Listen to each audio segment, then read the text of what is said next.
Salut mes petits canetons, je vais vous donner des nouvelles du front. Mais de quel front tu parles, Victor? Eh bien, je vais vous le dire. Ça va sinon? Moi ce matin on boit notre petit café tranquille, hein, vous permettez. Ce matin j'ai filmé, vous savez j'ai filmé là l'épisode qui va sortir dimanche sur ma chaîne principale parce que je relance mon émission Parle. Je suis super content, je pense que c'est un épisode qui va être sympa et instructif. Et puis après, je suis allé courir, vous voyez. Je suis allé courir et là, je suis tout frais. Je sors de la douche.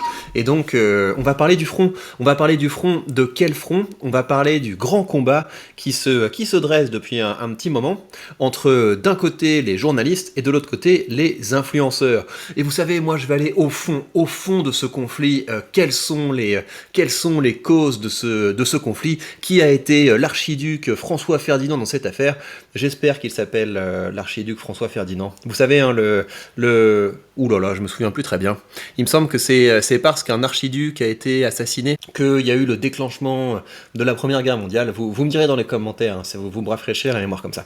Alors, qu'est-ce que c'est que ce conflit entre les influenceurs et les journalistes? Alors, ce que vous voyez, c'est que très régulièrement, vous allez avoir dans la presse traditionnelle, donc vous allez trouver ça sur France Info, Le Monde, Le Figaro, enfin tous les journaux traditionnels, Le Parisien, vous allez avoir régulièrement des articles qui dénoncent le juteux business des influenceurs. Et en fait, on comprend pourquoi est-ce qu'il y a autant d'articles qui sont produits sur ce sujet quand on réalise que les influenceurs sont les gens qui ont disrupté les journalistes.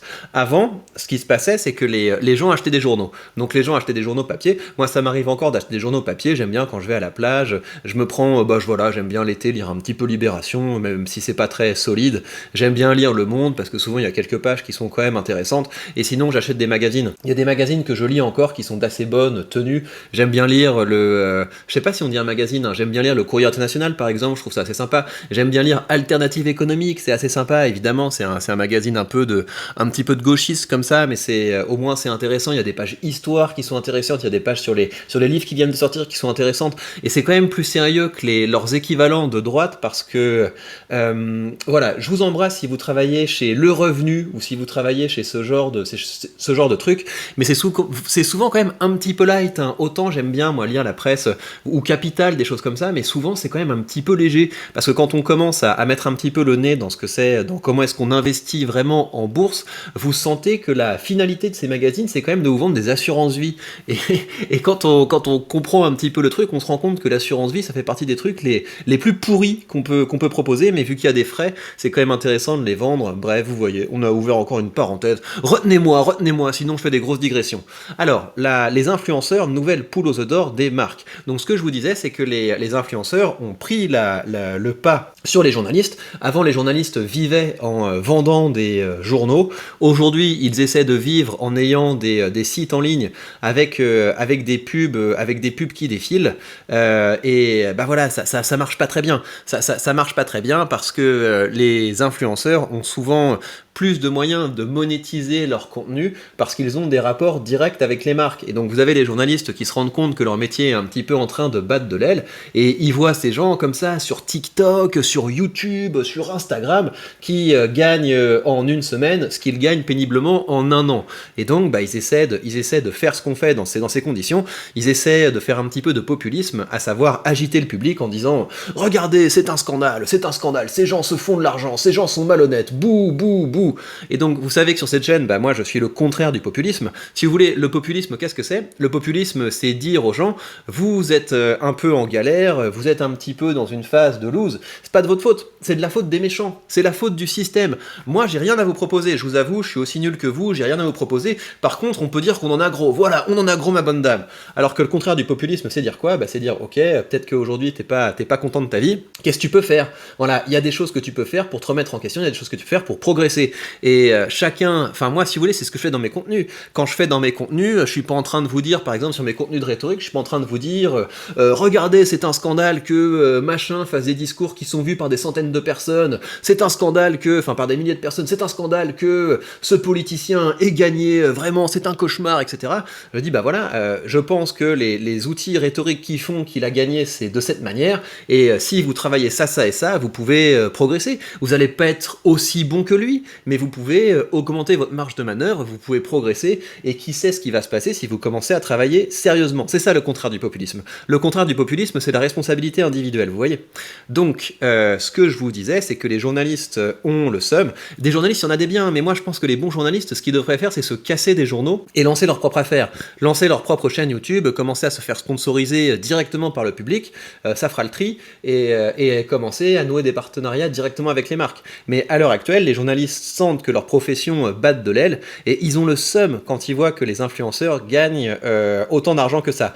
Alors, on va se plonger un peu dans cet article. Avant ça, je tiens à dire que je me désolidarise de la plupart des influenceurs. Vous voyez, quand vous avez des trucs du type, on apprend que Ken et Barbie de la télé-réalité ont commencé à lancer un service de crypto ou un service de copy trading, bon bah voilà, là c'est des arnaques, et il faut jamais, enfin je me solidariserai jamais des arnaques, mais ce que je dis c'est que quelqu'un qui commence à investir dans un projet crypto parce que Nabila lui a dit que c'était un bon plan, au bout d'un moment, bah voilà, quand même, naturel de la sélection, quoi. Donc il faut quand même aiguiser son esprit critique, et je pense qu'une chaîne comme la mienne, en matière d'investissement, permet au moins d'exercer un peu son esprit critique, de se dire, c'est pas sorcier de commencer à investir, c'est pas sorcier de commencer à faire rentrer de l'argent quand on investit en bourse, il suffit juste de prendre son temps, il suffit juste d'être régulier, et surtout il ne faut pas croire qu'on peut gagner de l'argent rapidement et facilement.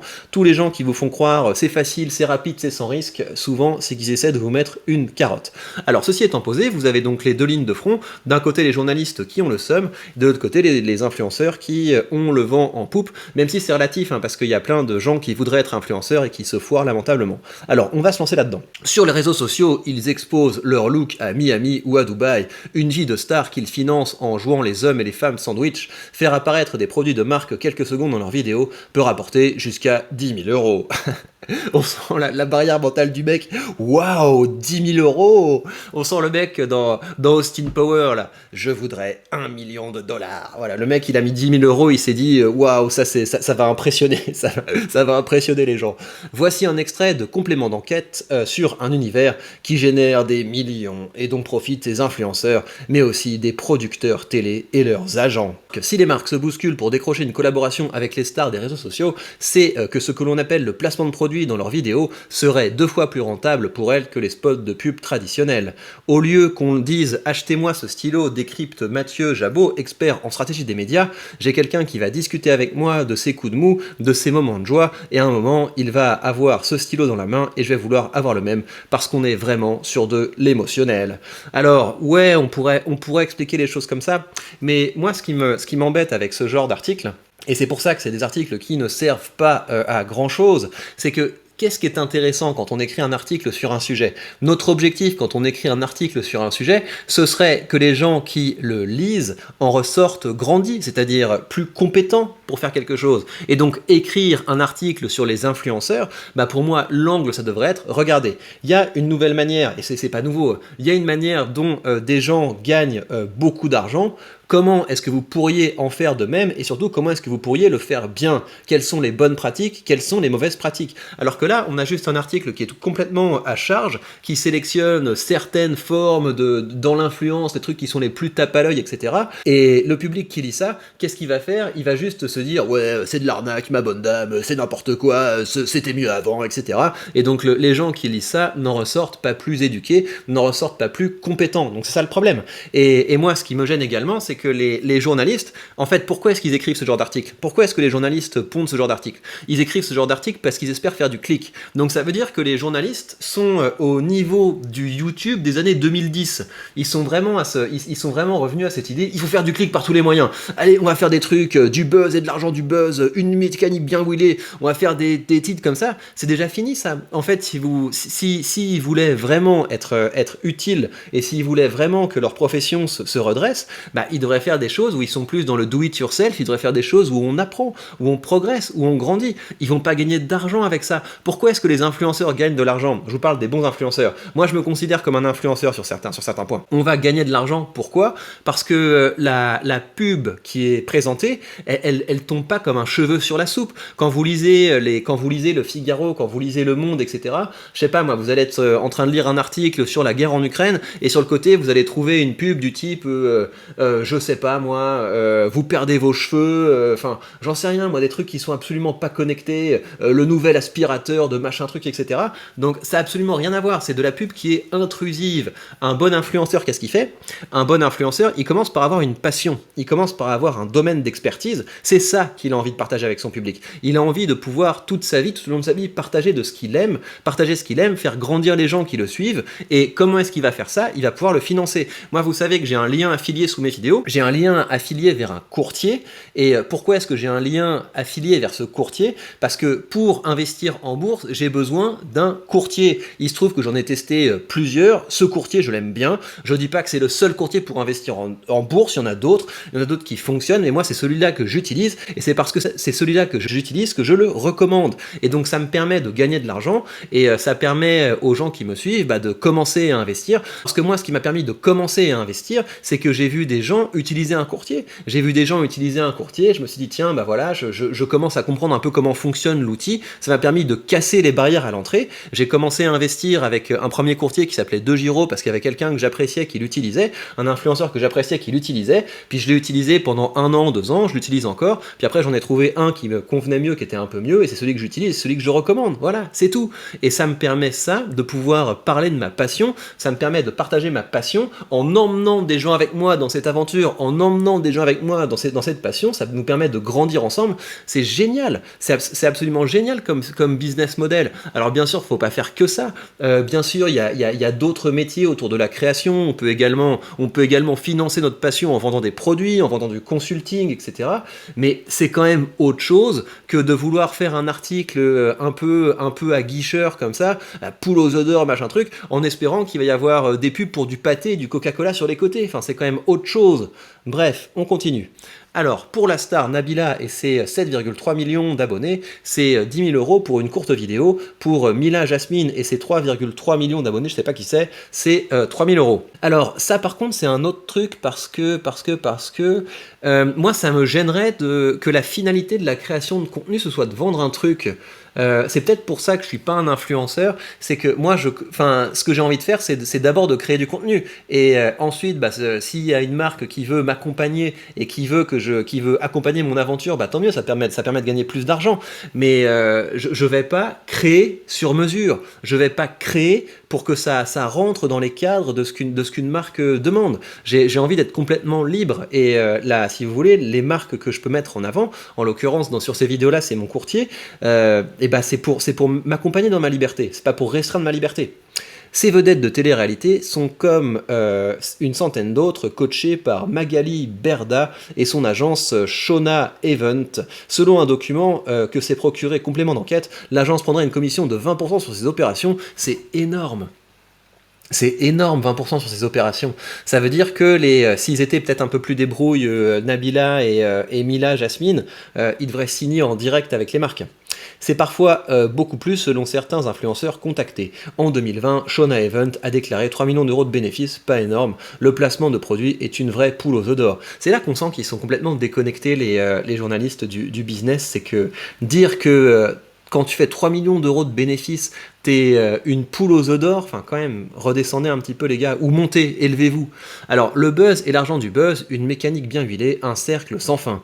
Alors, la machine à cash de Magali fait des envieux. Il y a 3 ans, elle a été rachetée par une multinationale du divertissement, Bianidjet, dirigée par le français Stéphane Courby, qui affiche près de 3 milliards d'euros de chiffre d'affaires. Voilà, là on est sur des vrais chiffres. Le groupe produit chaque année 280 heures de programmes télé, de séries télé, ainsi que des présentateurs connus comme Nagui ou Cyril Hanouna. Ils ont ramené tous les meilleurs. Touche-moi à beau poste, les Marseillais, les ch'tis. Oh là là là là là là. Même koh franchement. Ça doit faire.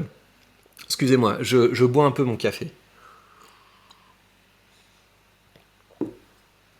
Ça doit faire une dizaine d'années que j'ai pas allumé la télé. Depuis, ouais, enfin, je pense que ouais, ça fait peut-être 10 ans que j'ai pas allumé une télé et que j'ai pas regardé une série, enfin, une émission comme ça. Ces émissions de télé-réalité font naître de nouvelles stars qui sont ensuite mises en valeur dans les autres programmes du groupe et exploitées par la filiale Shona Event pour promouvoir des produits. En fait, c'est pas mal cet article, j'aime assez bien. Je suis parti sur un ton assez taquin, mais en lisant, voilà, je suis capable de me remettre en question. Parce que c'est intéressant effectivement le petit cycle qu'il présente là des émissions qui créent des stars qui vont ensuite pouvoir pousser des produits. Ouais, donc vraiment, je pense que je me désolidarise de plus en plus de cette pratique de l'influence parce que c'est vrai, pour le coup là, c'est vraiment des hommes sandwich. C'est vraiment, tu fais ce qu'on te dit, tu mets en avant ce qu'on te demande de mettre en avant et il n'y a pas de place pour la passion. Vous savez, moi, tout l'objectif, quand j'ai lancé une chaîne sur la bourse, c'était parce que j'adore ça. C'est parce que j'adore en parler et parce que malheureusement, autour de moi, les gens, ça les intéresse pas. C'est pour ça que j'ai commencé à faire ces vidéos-là. Les gens, ça les intéresse pas. Mes parents, bah voilà, on parle de plein d'autres choses, mais ils sont pas du tout dans ce délire-là. Je peux en parler un petit peu avec ma femme, mais sinon, ça va la saouler. Mes amis, ils sont pas du tout là-dedans, donc je suis un peu seul, vous voyez. Donc c'est parce que j'ai vraiment une passion pour ça, parce que je trouve que le monde de la finance c'est vraiment intéressant et je pense que c'est important. Je pense que c'est important qu'il y ait de plus en plus de gens qui comprennent comment ça fonctionne, qui mettent un peu les mains dedans pour pouvoir, d'une part parce que c'est important pour se construire un avenir financier solide, mais c'est aussi important parce qu'on apprend vraiment beaucoup de choses. Les processus de décision sont très intéressants. Enfin bref, pour moi c'est un monde passionnant. C'est pour ça que je fais ça. Alors que si j'avais une vie comme ça où on me disait bah tiens aujourd'hui tu vas pousser telle montre, demain tu vas pousser telle je sais pas, ouais, ça me plairait pas trop. Ça me plairait pas trop comme mode de vie. Et puis, vous savez, ils se montrent souvent dans des contextes où ils ont l'air d'être en vacances, dans des endroits idylliques, etc. Mais je pense que c'est difficile parce que j'ai ressenti ça des fois, vous savez. On entre dans un endroit qui est vraiment très beau, très agréable, très sympa. Et on a ce truc qui est débile, hein, qui est délirant. Il faut que je prenne une photo pour partager ça sur les réseaux sociaux, etc. C'est trop beau, machin truc. Et enfin, moi, je me retiens absolument de faire ça. J'essaie de tuer ce sentiment en moi parce que les gens avec lesquels il faut partager ce genre de choses, c'est des gens qui sont autour de nous, là, maintenant, tout de suite. Et donc, si on est en vacances dans un endroit idyllique, etc., mais que on doit faire 3 stories par jour, enfin, c'est pénible. On profite pas. C'est pas agréable. Donc, voilà, je pense que c'est une vie qui est un petit peu triste quand même. Après voilà, hein, s'ils gagnent de l'argent, tant mieux pour eux, moi je suis content. S'il y a des gens qui ont réussi à percer dans une émission de télé-réalité, et deviennent riches, et puis après, enfin voilà, je suis sûr qu'il y a des gens qui partent comme ça, et qui vont être capables de créer un business de plus en plus solide, de plus en plus rentable, si toutefois ils arnaquent pas des gens au passage. Pour moi c'est ça qui est important. C'est commencer à faire la promotion de choses qu'on ne connaît absolument pas, avec des systèmes plus ou moins pyramidaux, foireux, enfin voilà, télé-réalité plus trading et télé-réalité plus crypto, c'est chaud. Les cryptos, pour commencer à rentrer un petit peu dans cet écosystème, ça demande des vraies connaissances. C'est pas quelque chose dans lequel on rentre comme ça. Il y a beaucoup de choses qu'il faut faire pour pouvoir se sécuriser. Il y a beaucoup de choses qu'il faut connaître, et investir dans un projet crypto, ça demande le même genre d'assiduité intellectuelle que les gens qui essaient d'identifier les nouvelles startups. Donc il y a énormément de risques, ça demande beaucoup beaucoup de travail, et ça ne se fait pas par le biais de robots advisors ou je sais pas quoi mes fesses, quoi. À un moment faut arrêter. Alors, donc ça fait naître de nouvelles stars, blablabla. C'est l'étape suivante qui consiste à faire vivre ces vases communicants. Cet écosystème expose Mathieu Jabot. Donc Mathieu Jabot, c'est le mec qui est... non, c'est Stéphane Courby qui est le boss de la boîte. Et Mathieu Jabot, c'est qui? C'est le mec qui fait du commentaire, là, c'est ça. Décrypte Mathieu Jabot. Donc Mathieu Jabot, c'est un mec qui est censé être spécialiste de stratégie commerciale. C'est pas mal ce qu'il a créé, n'empêche. Si on regarde en termes de business, là, le truc qu'a créé Courby, là, Stéphane Courby, parce qu'être capable de créer une boîte qui créer des émissions, donc déjà tu gagnes des thunes avec les émissions, avec la pub, etc. Tu fais émerger des stars, et ensuite ces stars, tu les remets dans ton système pour en faire des hommes sandwich et choper des commissions sur les contrats qui décrochent. Ouais, bien joué, hein. Bien joué Stéphane Courby, c'est un assez bon business model. Et demandez-vous comment est-ce que vous pouvez faire un business model du genre. Voilà, imaginez que vous lanciez sur YouTube, je sais pas moi, une pépinière de créateurs, etc.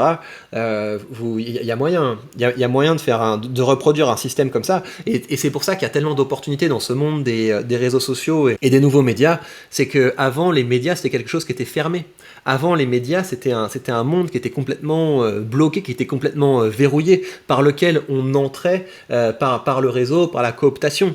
Alors que maintenant, bah, si vous vous formez pour être spécialiste d'un domaine et que vous vous formez pour en parler bien, pour en parler d'une manière qui est intéressante, bah voilà, vous pouvez percer, vous pouvez vous faire sponsoriser, enfin c'est quand même pas mal.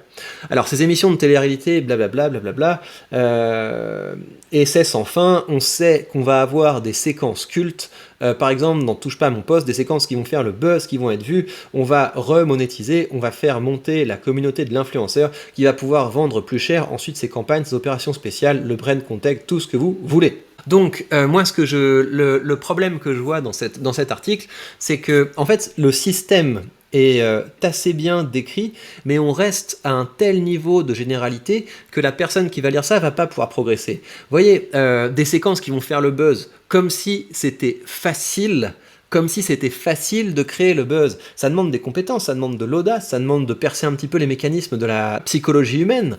On va faire monter la communauté de l'influenceur. C'est pareil, créer une communauté et entretenir une communauté, c'est pas quelque chose, ça demande des vraies compétences. Ça demande des compétences, il faut avoir une vision, il faut partager des valeurs, il faut être une personnalité, développer sa capacité à être inspirant, à être motivant.